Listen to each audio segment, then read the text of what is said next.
ఉషోదయం ప్రేమించు కాపరి ఉషా కిరణాలు ఉదయకాలపు వాక్య ధ్యానంకు మిమ్మల్ని ఆహ్వానిస్తున్నాం. ప్రార్థన.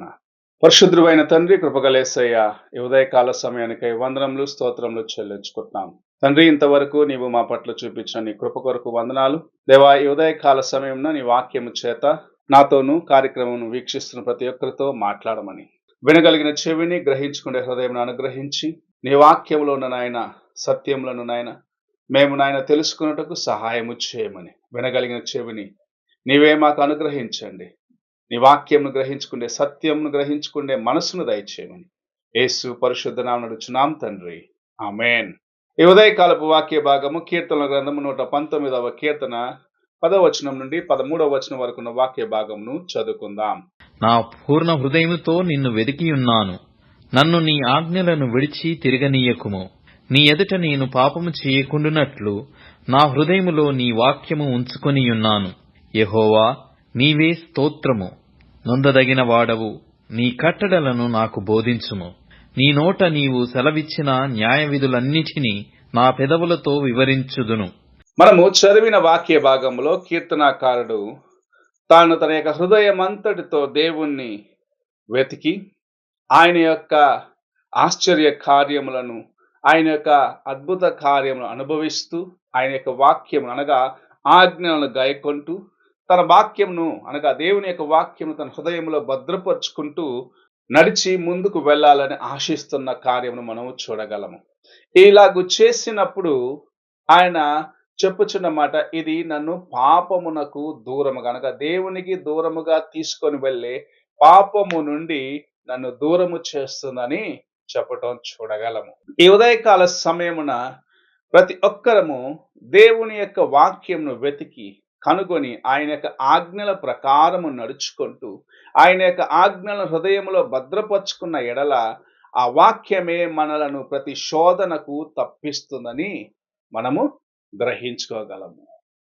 దేవుని యొక్క వాక్యము ఒకరి హృదయములో నివసించినప్పుడు అతని హృదయములోకి పాపము, పాప తలంపులు రాలేవు.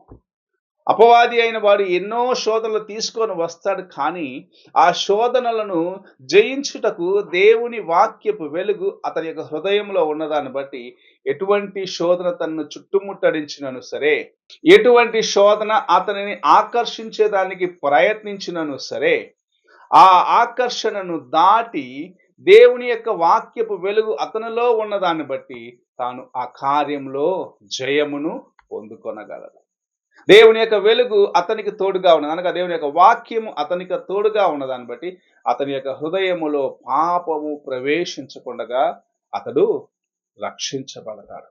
ఈ ఉదయకాలమున నీవు నేను కీర్తనకారుడు ఆశించిన రీతిగా దేవుని యొక్క వాక్యమును వెతికి హృదయములో భద్రపరుచుకొని ఆయన యొక్క నియమముల ప్రకారము నడుచుకుంటూ, ఆయన యొక్క ఆజ్ఞల ప్రకారము నడిచినట్లయితే, ఆయన యొక్క ఆజ్ఞల ప్రకారము మనము నడుచుకుంటూ ముందుకు వెళ్ళినట్లయితే, శోధకుడు ఎన్ని శోధనలను మన మీదికి తీసుకొని వచ్చి ఎలాగూ శోధించేదానికి ప్రయత్నించును మనము అందులో నుండి జయము పొందుకొనగలము. నీవు నేను జయించుటకు మనకు గొప్ప ఆయుధము ఏమిటంటే దేవుని యొక్క వాక్యము నీ హృదయములో, నా హృదయములో నిలిచి ఉండటం. యేసు ప్రభు 40 దినములు ఉపవాసం ఉన్న తర్వాత అపవాది అయిన వాడు యేసు ప్రభును శోధించినప్పుడు ప్రభువు చెప్పిన మాట దేవుని యొక్క వాక్యానుసారముగానే ఉండటం మనం చూస్తూ ఉన్నాము. లేఖనములో ఇలాగున్నది, దేవుని యొక్క వాక్యం ఇలాగున్నదంటూ సైతానును గద్దిస్తూ, లేక సైతానుకు సమాధానం ఇస్తూ దేవుని యొక్క కార్యములను చూపిస్తూ ఆయన జయించినట్లు మనం చూడగలము. నీవు నేను దేవుని యొక్క వాక్యము మన హృదయంలో భద్రపరుచుకున్నట్లయితే, ఆయన వాక్యము మన హృదయములో నిలిచి ఉన్నట్లయితే నిజముగా మనము శోధనకు తప్పించబడతాము, పాపమునకు తప్పించబడతాం. దీనికి మంచి ఉదాహరణ మనకు పరిశుద్ధ గ్రంథములో యోసేపు యొక్క జీవితము. అతని యొక్క హృదయములో అతను ఎక్కడ ఉన్నను సరే దేవుని యొక్క వాక్యము అతని యొక్క హృదయములో భద్రపరుచుకొని ఉన్నాడు. నేను ఎక్కడ ఉన్నా దేవుని యొక్క సన్నిధిలో నుండి దూరముగా లేను అని ప్రతి క్షణం గ్రహించిన దాన్ని బట్టి, దేవుని యొక్క వాక్యం తన హృదయంలో నివసిస్తుందని విశ్వసించిన దాన్ని బట్టి ఎలాంటి పరిస్థితుల్లో కూడా పాపమునకు స్థలం ఇవ్వని వాడిగా, ఎంతగా శోధించబడినప్పటికీ దేవుని కోసము నమ్మకముగా జీవించేదానికి ప్రయత్నించిన వాడిగా ఉండటం మనము చూస్తూ ఉన్నాము. అలాంటి జీవితము నీకు నాకు ఇవ్వాలని ప్రభు ఆశిస్తున్నాడు. అలాంటి మనస్సు నీవు కలిగి ఉండాలి. నీ హృదయంలో దేవుని యొక్క వాక్యమును భద్రపరచుకోవాలి. ఆయన వాక్యము నీలో నివసించినట్లయితే, నీవు ఆయన యొక్క ఆజ్ఞల ప్రకారం నడుచుకున్నట్లయితే ఎటువంటి పాప శోధనను దాటి ముందుకు వెళ్ళగలవు. ఈ ఉదయకాలమున మనము శోధించబడేదానికి ప్రాముఖ్యమైన కార్యము దేవుని యొక్క వాక్యము నీలో నివసించున్నది. నీ యందు దేవుని యొక్క వాక్యము స్థిరముగా లేని దాన్ని బట్టే అపవాది అయిన వాడు నీలో స్థలము చేసుకుంటున్నాడు.